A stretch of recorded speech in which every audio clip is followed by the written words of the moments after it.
बिस्मिल्लाहिर्रहमानिर्रहीम। आज हम स्टार्ट कर रहे हैं the sampling distribution of sampling mean. Hand out 3 है चैप्टर 7। इससे पहले जो है ना चैप्टर 6 हम कवर कर चुके हैं और ओवरव्यू ऑफ डिस्क्रिप्टिव स्टैटिस्टिक्स भी कवर कर चुके हैं, यानी हैंड आउट 1 और 2 हम पढ़ चुके हैं। हैंड आउट 3 जो है ना हम आज कवर करेंगे। तो आगे बढ़ते हैं, आते हैं क्वेश्चन नंबर 1 पे। अच्छा, क्वेश्चन नंबर 1 में देखें, यहाँ पर आपको 3 चीज़ें समझनी है। 3 तरह की डिस्ट्रीब्यूशन होती है, एक पॉपुलेशन डिस्ट्रीब्यूशन होती है, एक सैम्पल डिस्ट्रीब्यूशन होती है, एक सैम्पलिंग डिस्ट्रीब्यूशन होती है। पॉपुलेशन डिस्ट्रीब्यूशन वो होती है जब आप पॉपुलेशन से डेटा कैलकुलेट करें, उसका मीन कैलकुलेट करें, उसका स्टैंडर्ड डेविएशन कैलकुलेट करें, तो वो पॉपुलेशन डिस्ट्रीब्यूशन कहलाती है। और सैम्पल डिस्ट्रीब्यूशन जब आप सैम्पल डेटा कलेक्ट करें, सैम्पल का मीन कैलकुलेट करें और सैम्पल का स्टैंडर्ड डेविएशन कैलकुलेट करें, तो वो सैम्पल डिस्ट्रीब्यूशन कहलाते हैं। सैम्पलिंग डिस्ट्रीब्यूशन एक थ्योरेटिकल डिस्ट्रीब्यूशन है जो कि जिसके पीछे यानी जितनी भी हाइपोथेसिस टेस्टिंग है या बाकी जो भी कैलकुलेशन होती हैं उसमें सैम्पलिंग डिस्ट्रीब्यूशन यूज़ होती है। तो इसको समझते हैं ज़रा, आगे इसकी डिटेल भी आएगी। देखें यहाँ पर the following table gives the monthly salaries in 1000। देखें 1000 में है monthly of the 6 officer of a company. Calculate the population mean of salary mu.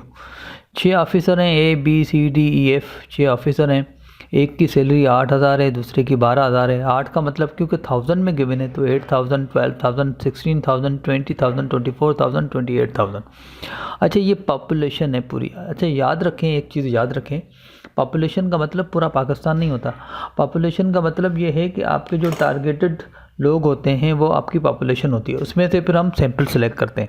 मिसाल के तौर पर मैं अगर अब ये बोलूँ कि उर्दू यूनिवर्सिटी का बिज़नेस डिपार्टमेंट, अब उर्दू यूनिवर्सिटी के बिज़नेस डिपार्टमेंट के अंदर मुझे कोई रिसर्च करनी है तो वो पूरा जो बिज़नेस डिपार्टमेंट होगा वो मेरी पॉपुलेशन होगी, वहाँ के जितने भी स्टूडेंट्स होंगे वो मेरी पॉपुलेशन होगी।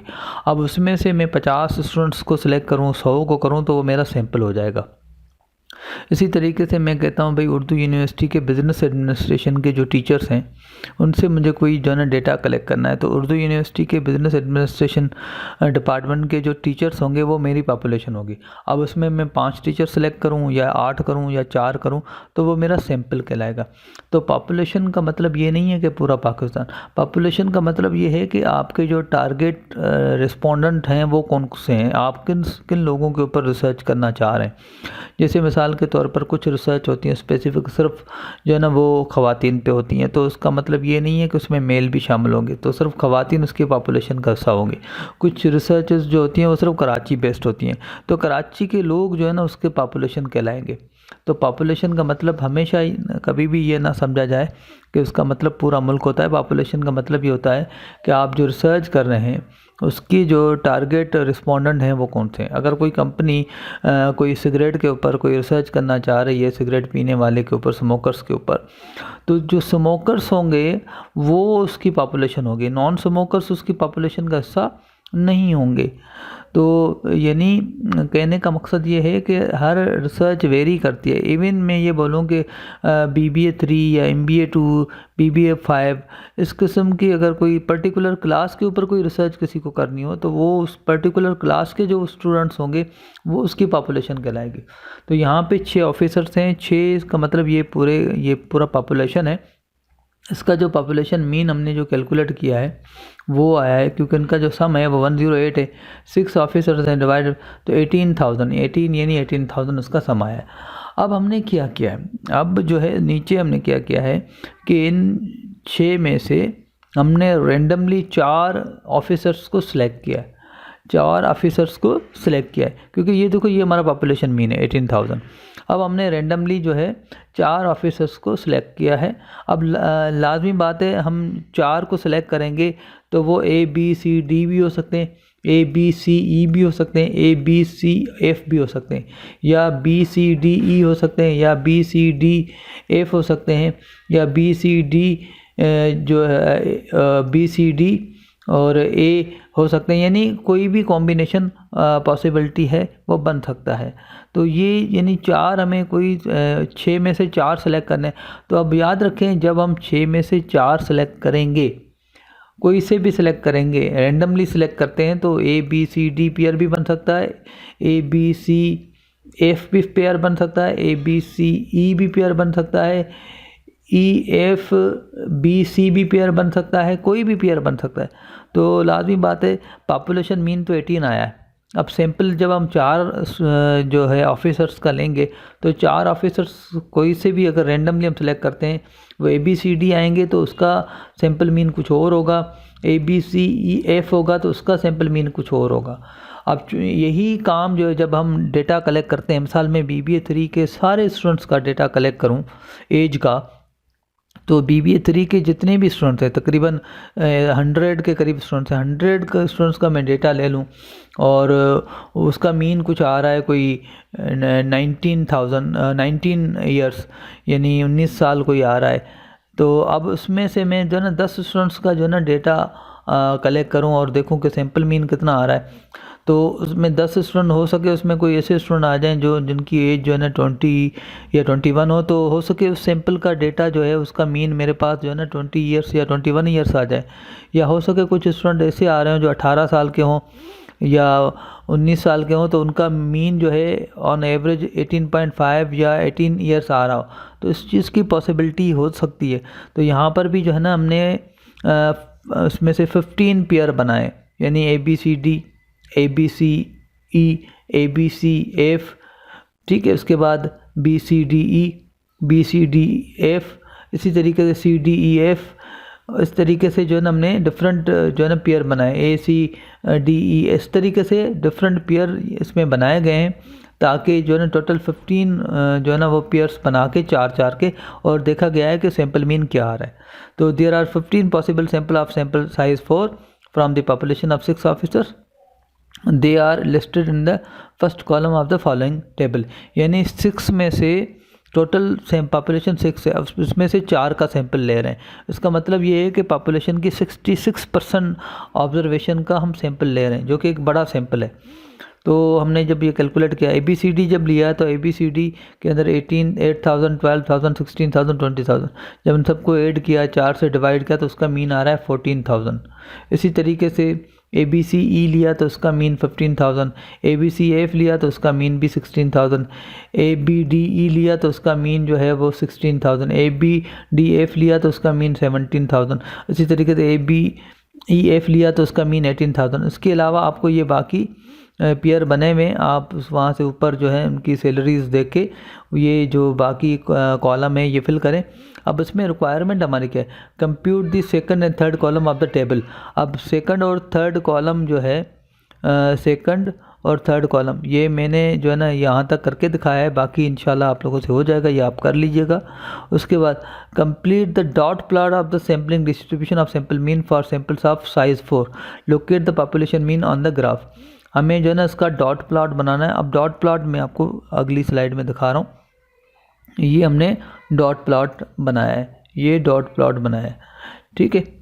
अब ये डॉट प्लॉट हमने जो बनाया है, इस डॉट प्लॉट के अंदर ये पार्ट जो है हमारे पास, पहले ए के अंदर हमने पॉपुलेशन मीन कैलकुलेट किया है, उसके बी के अंदर हमने ये टेबल फिल किया है, और सी के अंदर ये डॉट प्लॉट हमने कंप्लीट किए।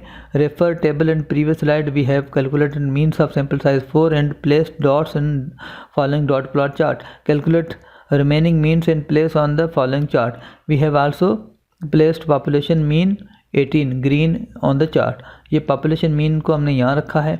उसके बाद हमने 14, 15, 16, 17 और आगे की हमने जो है ना वो छोड़े हुए हैं, क्योंकि ये आप कैलकुलेशन करेंगे। अब मैं पीछे आपको दिखा दूं।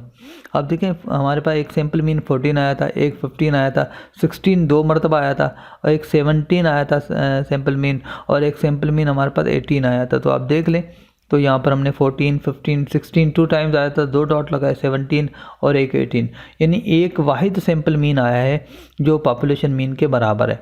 अदरवाइज़ बाकी जितने भी सैम्पल मीन हैं वो जो है पॉपुलेशन मीन से कम है। उसके बाद आगे जब आप बाकी कैलकुलेशन करेंगे तो उसमें जो है ना 19, 20, 21 भी सैम्पल मीन जो है ना आएंगे। तो ये आप कैलकुलेट करेंगे जब आप डॉट प्लॉट पे यहाँ पे जब उसको प्लेस करेंगे तो आपको नज़र आएगा कि 2 या 3 हो सके आपके सैम्पल मीन पॉपुलेशन मीन के करीब हों, बाकी तकरीबन जो सैम्पल मीन होंगे वो पॉपुलेशन मीन से दूर होंगे। उसका रीज़न ये है कि देखो पॉपुलेशन में 6 जो है ऑफिसर्स हैं, जबकि आपने सैम्पल 4 लोगों का लिया है। यानी जैसे मैं BBA 3 के स्टूडेंट्स की बात करूं तो 100 स्टूडेंट्स हैं, 100 स्टूडेंट्स का मीन, और उसमें से मैं रेंडमली 40 सेलेक्ट कर लूँ, 40 सेलेक्ट करूँगा तो उसका मीन कुछ और आएगा।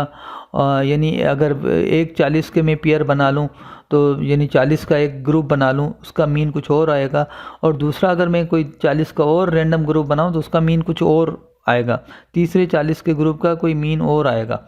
यानी इस तरीके से अगर मैं सपोज़ 4 स्टूडेंट 5 स्टूडेंट हटा के पर नए इसमें 5-6 स्टूडेंट्स ऐड कर लूँ तो ये इस तरीके से उसके सैम्पल मीन वेरी करेंगे। तो यहाँ पर भी सैम्पल मीन देखो वेरी कर रहे हैं।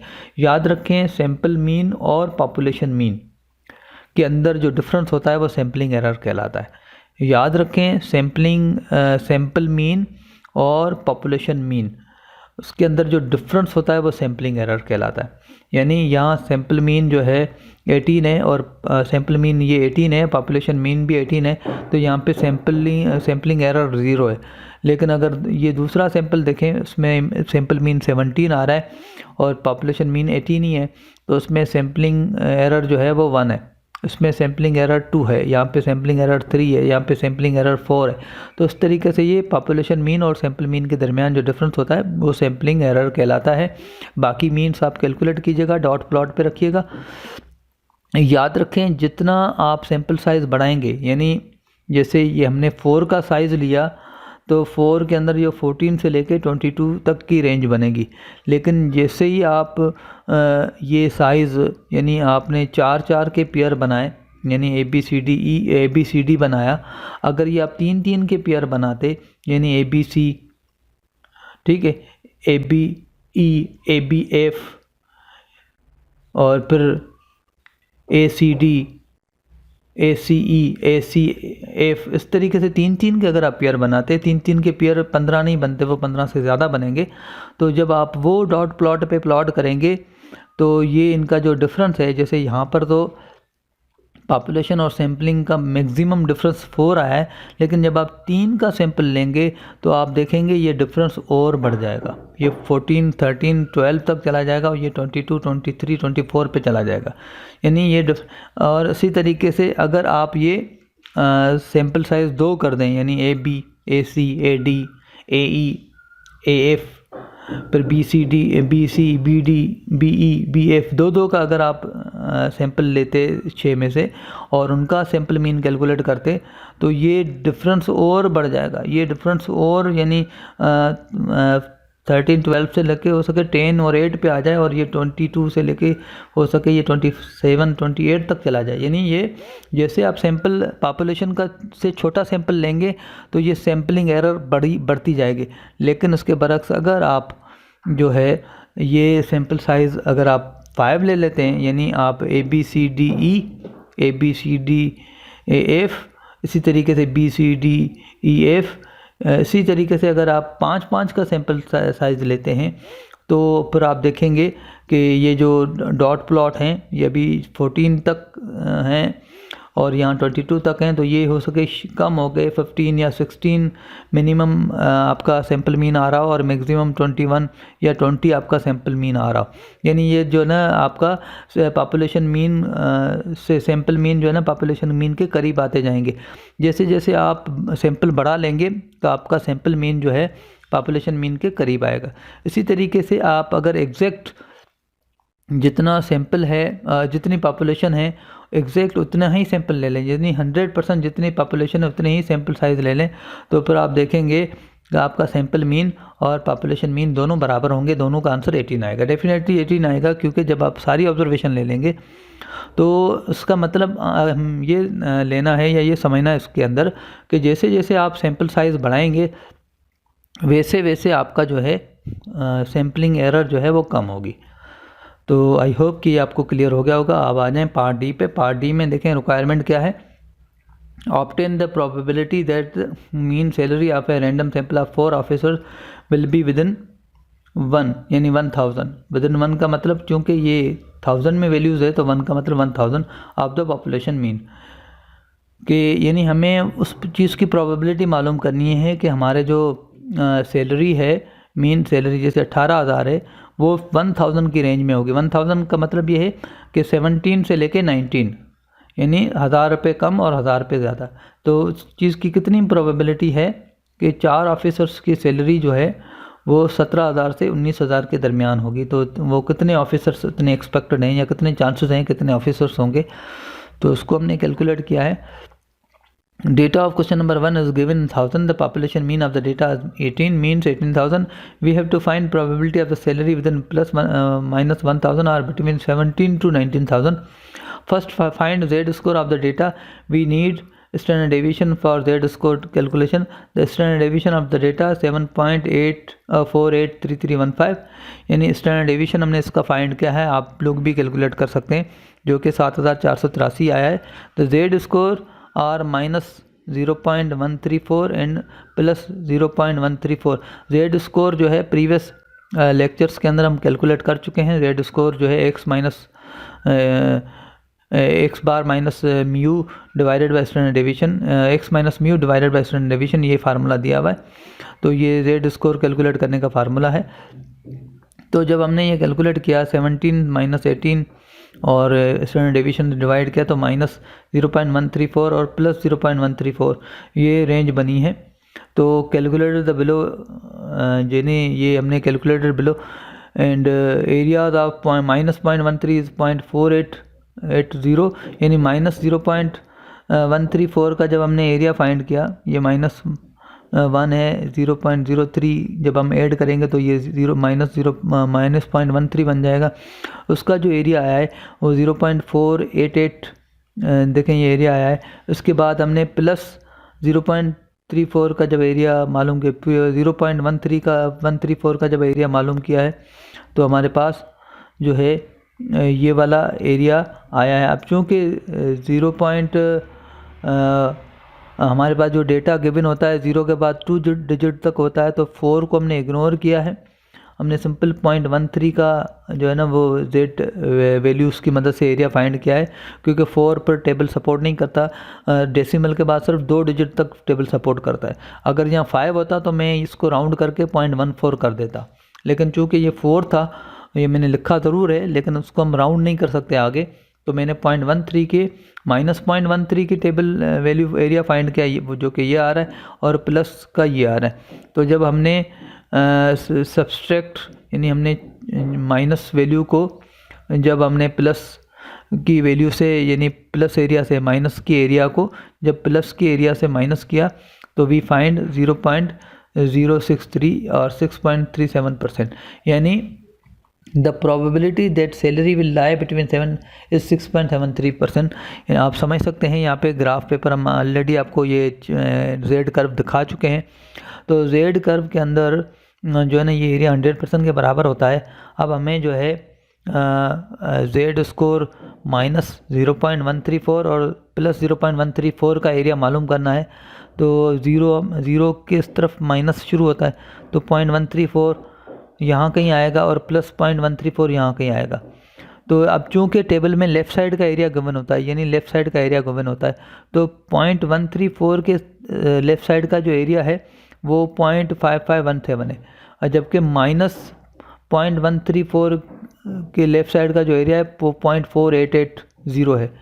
तो हमने जो है ना ये वाला एरिया माइनस कर दिया, तो सिर्फ ये जो दरमियान में डॉटेड एरिया है, शेडेड एरिया है, ये हमारा जो है वो रह गया। तो इसका जो बन रहा है वो तकरीबन 6.37% जो है वो हमारे पास डॉटेड या शेडेड एरिया बन रहा है। तो ये हमारा जो है आंसर है कि 6.37% चांसेस हैं कि सैलरी जो है वो हमारी 17,000 से लेके 19,000 के दरमियान होगी। आगे बढ़ते हैं। Question number 2, suppose that speed limits in 13 countries in miles per hour are as follows. ये 13 कंट्रीज़ हैं, इटली, फ्रांस, हंगरी, बेल्जियम, पुर्तगाल, ग्रेट ब्रिटेन, स्पेन वगैरह वगैरह। तो उनके अंदर जो स्पीड लिमिट है माइल्स पर आवर के हिसाब से वो 87 per mile per hour, highway पे 81, 70। तो ये जो है ना हमने हमारे पास डेटा है और what is the mean, standard deviation, median and mode of this data, prepare a frequency distribution. तो हमें ये चीज़ें कैलकुलेट करनी है, फ्रीक्वेंसी डिस्ट्रीब्यूशन बनाना है। तो frequency distribution is summarised in the table and with the help of this calculation. Mean is 68.01 जब हमने इसका मीन कैलकुलेट किया, एंड स्टैंडर्ड डेविएशन इज़ 9.4। अब इसका मीन और स्टैंडर्ड डेविएशन जो है वो फार्मूला आपको पता है, हम पहले से कर चुके हैं। एंड मोड और मीडियन के लिए जो है ना, आप प्रीवियस कॉन्सेप्ट्स जो हमने लास्ट लेक्चर में डिस्कस किए थे फर्स्ट में, उसको फॉलो करते हुए हैंड आउट 1 में, लेक्चर 1 में, तो उसको आप मीडियन मोड भी कैलकुलेट कर सकते हैं। फ्रीक्वेंसी टेबल कैसे बनाया है, जैसे यहाँ पे 56 है। अब 56 जो है इस डेटा के अंदर 2 मरतबा रिपीट हो रहा है, तो हमने एफ के साथ लिख दिया, एफ के अंदर लिख दिया 2।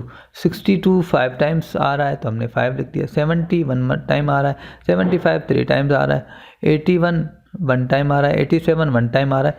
तो एफ एक्स किया तो ये टोटल आ गया, उसके बाद हमने एफ एक्स माइनस एक्स बार किया, तो ये यानी फ्रीक्वेंसी टेबल हमने बना लिया। अगर विदाउट फ्रीक्वेंसी टेबल बनाएं तो डायरेक्ट सबको ऐड करके डिवाइडेड बाय एन कर दें, या आप फ्रीक्वेंसी टेबल बना के एन आपका दोनों सूरतों में 13 आएगा। तो यानी जो है ना, अब दोनों के अंदर कोई फ़र्क नहीं होता, यानी आप जो यानी इसका जो फार्मूला होता है वो एफ एक्स होता है, इसमें सम ऑफ एक्स होता है। अब सम ऑफ एक्स में आप 62 62 62 62 5 टाइम्स ऐड करते हैं। यहाँ पे आप क्या करते हैं, जो है 62 को 5 से मल्टीप्लाई कर दिया, तो और फिर आखिर में सारे एफ एक्स को ऐड कर दिया। तो वही, या तो आप सारे 1 बाय 1 ऐड करें, या तो वो जितनी मरतबा रिपीट हो रहे हैं उतनी मरतबा उनको मल्टीप्लाई करके फिर ऐड करें, तो आंसर दोनों सूरतों में सेम आएगा। यानी आप सम ऑफ एक्स करें तब भी आपका 885 आएगा, और एफ एक्स का जो टोटल होगा वो भी 885 आएगा। तो ये फ्रीक्वेंसी टेबल बन गई। उसके बाद also calculate Z score of the data. Z score में मैंने फ्रीक्वेंसी टेबल वाला यूज़ नहीं किया, मैंने आसानी के लिए एज इट इज़ जो डेटा जैसा है उसी फॉर्म में 56 2 मरतबा, 65 5 मरतबा times, 71 time, 75 3 time, 81 1 time, 87 1 time रखा है। उसके बाद मैंने इसका जेड स्कोर कैलकुलेट किया। जेड स्कोर का formula x minus mu divided by standard deviation. ठीक है, तो एक्स बार हमारे पास ये है, स्टैंडर्ड डेविएशन हमारे पास ये है, और एक्स हमने बारी बारी जब कैलकुलेट किया, आप भी कैलकुलेट कर, यानी 56 माइनस 68.01 डिवाइडेड बाय 9.4 जब किया तो आंसर आ गया माइनस 1.2846। इसी तरीके 56 का अगेन वही आंसर आ गया 62 माइनस 68। तो ये करने के बाद हमारे पास जो जेड स्कोर का जो सम आ गया वो ज़ीरो आ गया। अब जेड स्कोर का जब सम ज़ीरो आ गया, जब आप जेड स्कोर का मीन कैलकुलेट करेंगे तो वो मीन जो है वो भी आपका ज़ीरो आएगा, क्योंकि जब आप 0 डिवाइडेड बाय 13 करेंगे, जेड बार जब कैलकुलेट करेंगे तो वो भी ज़ीरो आएगा। 0 divided by any number would be zero. ठीक है, उसके बाद मैंने वही फिर Z minus Z bar square किया है, यानी जेड का मीन मेरे पास ज़ीरो ही आएगा। तो जेड स्कोर जैसे हमने एक्स माइनस एक्स बार करते हैं, जैसे हमने यहाँ x minus x bar square करते हैं, इसी तरीके से अब हम यहाँ पे ये कर रहे हैं, जैसे जेड का मीन और जेड का स्टैंडर्ड डेविएशन कैलकुलेट करना चाह रहे हैं। तो जेड का मीन हमेशा याद रखें ज़ीरो आएगा, जेड का सम देखो ज़ीरो आ रहा है तो मीन भी ज़ीरो आएगा। उसके बाद Z minus Z bar square जब हमने किया, यानी जेड स्कोर ये आ रहा है, उसमें से हमने मीन को माइनस किया, उसका स्क्वायर किया, आप देख लें माइनस 1.28 का स्क्वायर करें तो माइनस प्लस 1.65 आएगा। माइनस 1.28 का स्क्वायर करें 1.65 आएगा। माइनस 0.64 का स्क्वायर करें 0.418778 आएगा। इस तरीके से सिंपली इन वैल्यूज़ को स्क्वायर कर लें, क्योंकि जेड बार ज़ीरो होगा तो सिंपली जेड ही स्क्वायर होगा। जब आप जेड को स्क्वायर करेंगे ना तो उसको देखेंगे, इसका टोटल 13 आएगा। याद रखें जेड का जो स्क्वायर होगा वो हमेशा एन के बराबर आएगा, जेड माइनस जेड बार का स्क्वायर, यानी जितनी सैम्पल साइज़ होगी उसके बराबर आएगा। तो देखें 13 हमारा सैम्पल साइज़ है, आप देख सकते हैं यहाँ पे हमने सैम्पल साइज़ काउंट किए, 13 आ रही है, तो इसका आंसर भी 13 आएगा। जब स्टैंडर्ड डेविएशन के अंदर हम क्या करते हैं, Z minus Z bar square divided by N, 13 को जब 13 से डिवाइड करेंगे तो आंसर आएगा 1। ठीक है, और उसका रूट निकालेंगे तब 1 आएगा। तो ये हमने कैलकुलेशन की है, लेकिन ये कैलकुलेशन के बगैर भी एक चीज़ याद रखें कि जेड स्कोर का मीन हमेशा ज़ीरो होता है और जेड स्कोर का स्टैंडर्ड डेविएशन हमेशा 1 होता है। रिपीट कर रहा हूँ, जेड स्कोर का मीन हमेशा ज़ीरो होता है और जेड स्कोर का स्टैंडर्ड डेविएशन हमेशा 1 होता है। ये याद रख लें, ये हमेशा ज़ीरो और ये हमेशा 1 होता है। तो ये चीज़ जो है ना वो बिल्कुल यानी आपको याद होनी चाहिए कि जेड स्कोर का मीन 0 और जेड स्कोर का स्टैंडर्ड डेविएशन 1 होता है।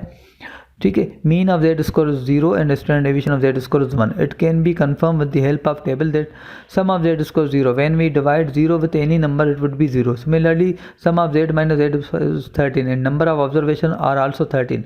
When we divide it would be 1 and square root of 1 is also 1. So standard deviation is 1. Remember, mean of z score is always 0, standard deviation is always 1.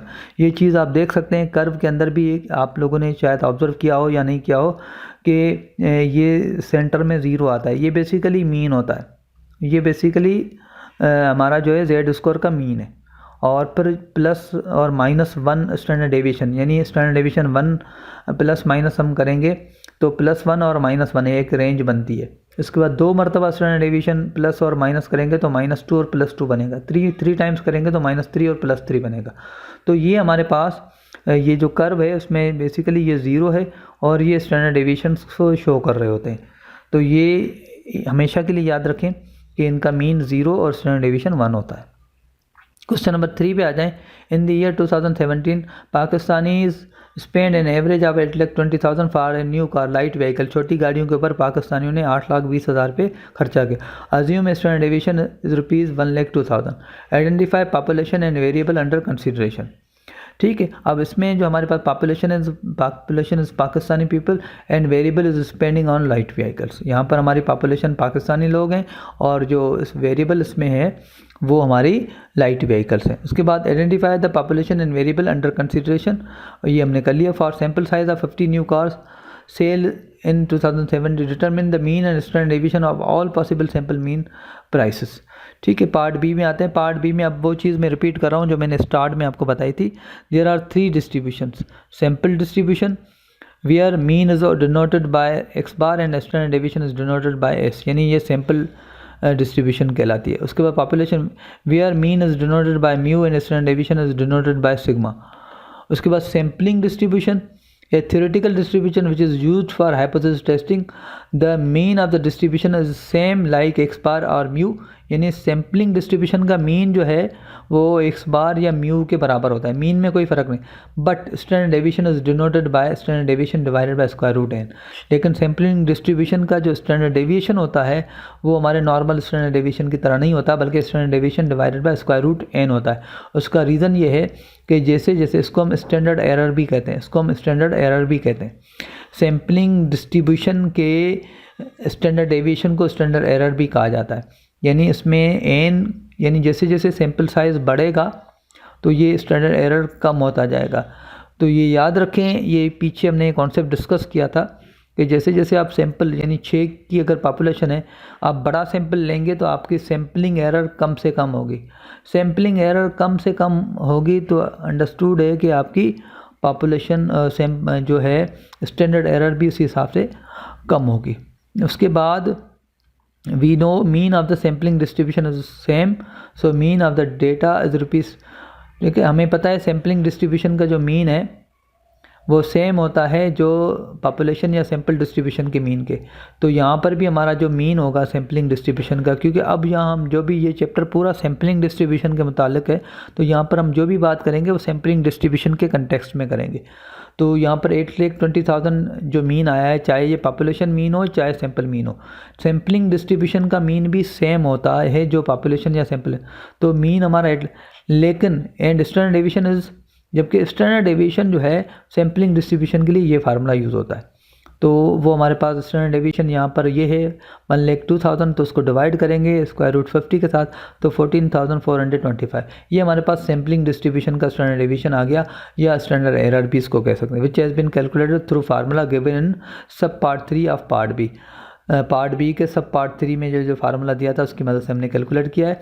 Complete part C and D put sample size in 100 and 1000 respectively and calculate standard deviation.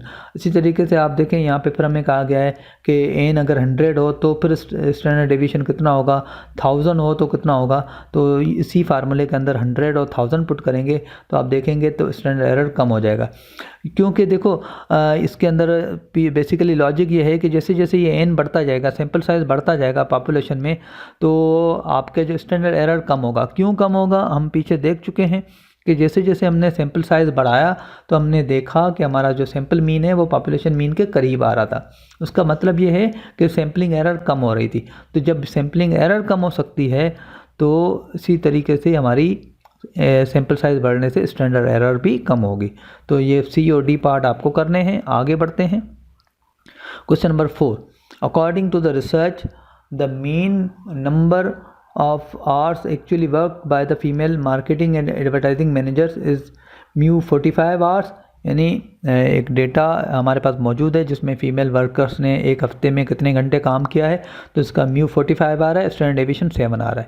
Decide whether each of the following statement is true और false और whether the information is sufficient to decide, give a reason for each of your answer.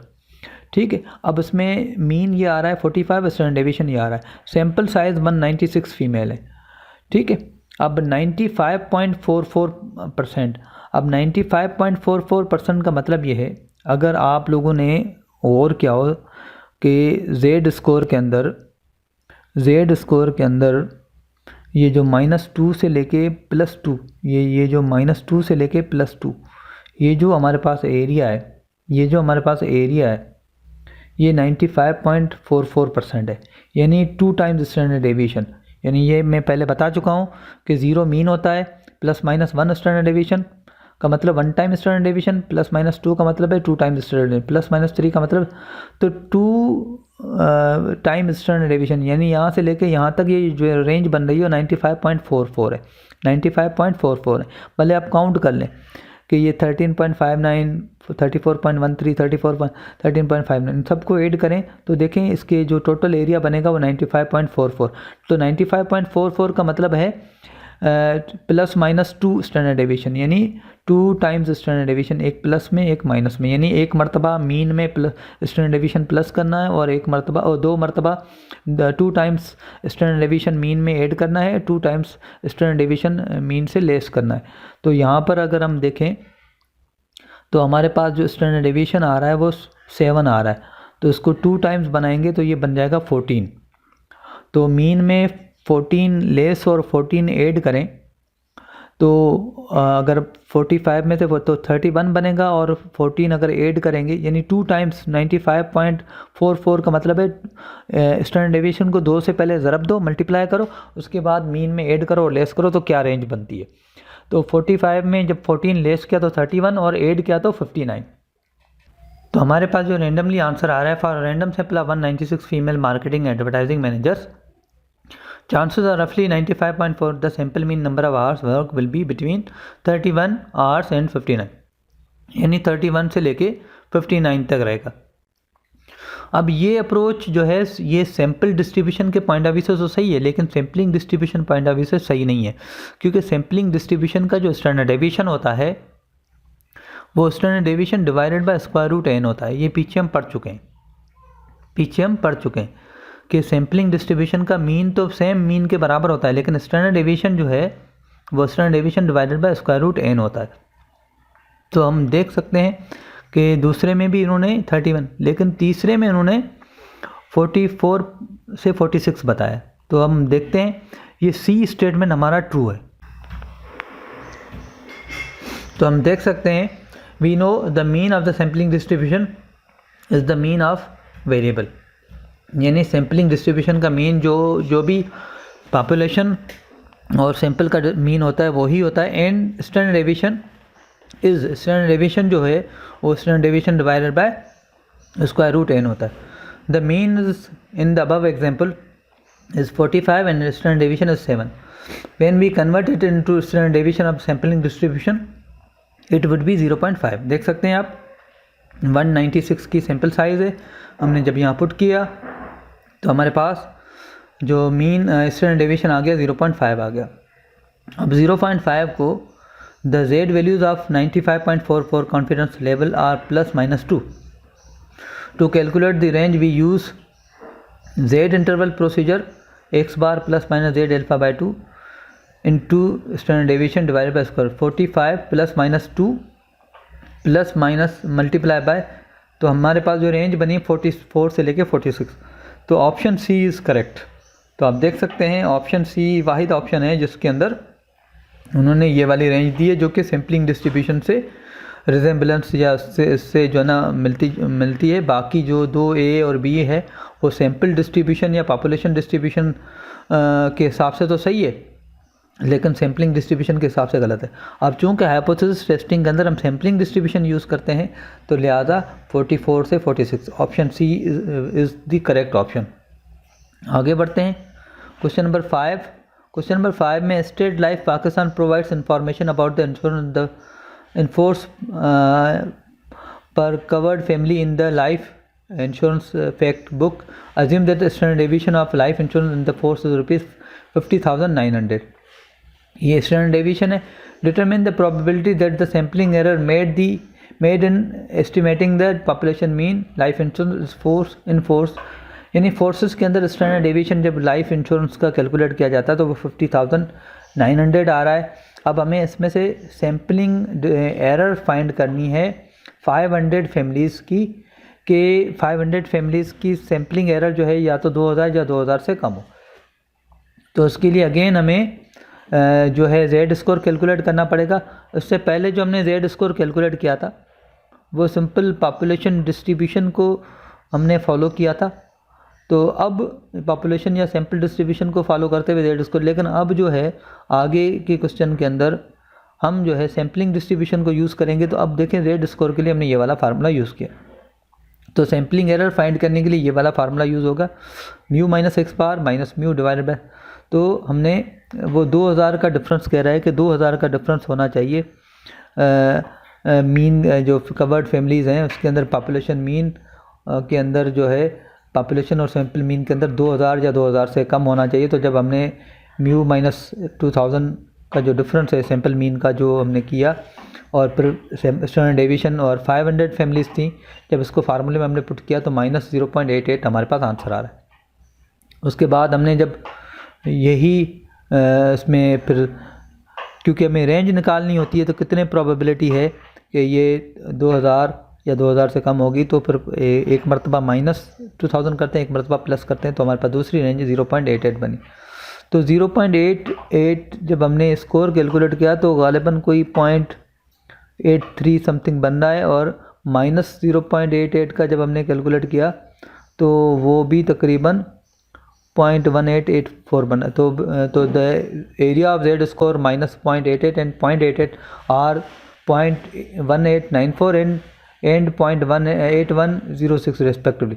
The probability of sample mean is equal to population is, तो sample mean की जो probability है वो यानी हम क्या करेंगे, जो लार्ज एरिया है उसमें से स्मॉल एरिया माइनस करेंगे तो ये 0.6218 है। तो देयर आर 0.18 और 18 chance that it would B, यानी कि जो मीन है, अब देखें जो आपका मीन जो है पॉपुलेशन मीन और सैम्पल मीन जो है वो इक्वल रहेगा, यानी 2000 की रेंज में रहेगा, उसके चांसेस जो हैं वो 62.12% है। तो इसका मतलब 2000 से कम रहने के जो चांसेस हैं, क्योंकि ये 62.12% कैसे आए, 2000 या उसके प्लस रहने के जो चांसेस थे वो 81.06% थे, ठीक है, और 2000 उससे कम के चांसेस 18.94% थे। तो 2000 तक जो रहने के जो चांसेस हैं वो 62.12% है। तो 2000 से कम जो सैम्पलिंग एरर रहने के जो चांसेस हैं वो 18.94% है, कि आपका जो सैम्पल मीन है वो पॉपुलेशन मीन से 2000 या 2000 से कम हो, उसके चांसेस जो हैं वो 18.94% है। सिंपली इन ये जो हमारा जो माइनस वाला जो है उसका हमने प्रोबेबिलिटी कैलकुलेट की है। ये प्रोबेबिलिटी हमें ये बताती है कि इसके जो है इतने % चांसेस हैं कि हमारी जो सैम्पल मीन है वो 2 या 2000 से कम रहे। तो अब उस हिसाब से आपको आगे कह रहा है कि अगर ये 20 साइज़ हो या फिर 500 हो या 5000 हो, तो इस तरीके से आप पार्ट बी और पार्ट सी को उसी तरीके से सॉल्व करेंगे। आगे बढ़ते हैं। क्वेश्चन नंबर 6 जो है, a Berger company claims that the paint will last average of 5 years, कि उनका जो क्लेम है कि 5 साल जो है उनका कलर जो है वो बिल्कुल नहीं उतरेगा। Normally distributed standard deviation 0.5 years, answer the following question. ठीक है, ये बिल्कुल सेम उसी पैटर्न पे होगा जैसे अभी हमने क्वेश्चन नंबर 5 को सॉल्व किया है, उसको देखते हुए क्वेश्चन आपको सॉल्व करना है। उसके बाद क्वेश्चन नंबर 7 पे आ जाएं। क्वेश्चन नंबर 7 और क्वेश्चन नंबर 8, उसके लिए जो है अगर आप लोगों ने ये कॉन्सेप्ट अगर आपको याद हो तो हमने कहा था कि 68.26% जो आपका एरिया है वो +1 और -1 के दरमियान रहता है। 95.4% जो एरिया है वो +2 और -2 के दरमियान रहता है, और 99.74 के दरमियान जो एरिया है वो +3 और -3 के दरमियान रहता है। तो यही क्वेश्चन नंबर 7, 8 में पूछा गया है। क्वेश्चन नंबर 7 में 86.26 ऑफ ऑल पॉसिबल है means that lie with in. अब इसका जो आंसर है, इसका जो फिल इन द ब्लैंक्स है वो ये है, इसका फिल इन द ब्लैंक्स ये अप्रॉक्सीमेटली जो है 60। अब इसका जो आंसर है फिल इन द ब्लैंक्स का 68.26 वो यहाँ आएगा, यानी approximately 68.26% of all possible sample है mean within standard deviation divided by square root n, यानी 1 टाइम स्टैंडर्ड डेविएशन।